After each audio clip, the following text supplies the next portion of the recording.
Up next, the Justice Department treats a small business trying to get by like hucksters trying to steal your money. The store owners say they knew the feds were trouble from the very start.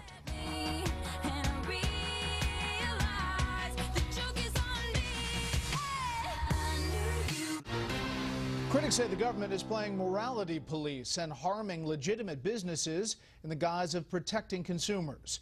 And now the investigators of potential fraudsters are themselves being investigated.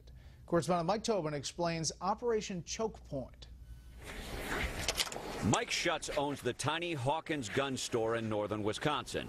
He banked through his local credit union until last November. I received a call from the local credit union, and they told me that I had to come in and close my business account. Suspicious of the reason why, he went in and recorded the bank manager. We don't do firearms, ammunition, imports, attorneys, auctioneers, and check cashing companies.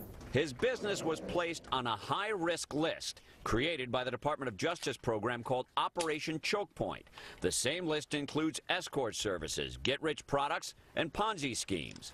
As part of the operation, banks and payment processors are told if they keep accounts with businesses on the list, they will be subject to heightened scrutiny and increased audits. We located several business owners, from payday lenders to pawn shops, who say their accounts were closed because of Operation Chokepoint. Congressman Sean Duffy says the operation was created to combat fraud, but evolved into morality police, with bureaucrats subjectively targeting businesses. They figured that if they could cut off legal businesses' ability to bank, they could put those businesses that they don't like out of business. The Department of Justice told Fox News, "We do not target businesses operating within the bounds of the law, and we have no interest in pursuing or discouraging lawful conduct." That's a bold-faced lie. We have memos from the Department of Justice that show that they were actually targeting legal businesses. One memo provided to us seems to show an indifference to harming legal business.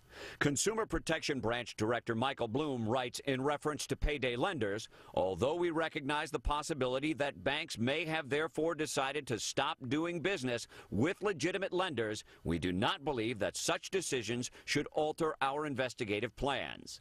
The U.S. Consumer Coalition says Chokepoint has intimidated banks into closing thousands of accounts. This is one of the greatest abuses of power that the country has never heard of. Most of the businesses we contacted have been able to find alternative banks. Mike Schutz may be able to return to his local credit union. However, he found another bank to avoid going out of business in the meantime. Congressman Duffy thinks those alternative bank accounts will only last until federal investigators scrutinize those institutions as well. And Duffy wants to make Operation Chokepoint the subject of congressional hearings possibly next month. Brett, Mike Tobin in Chicago.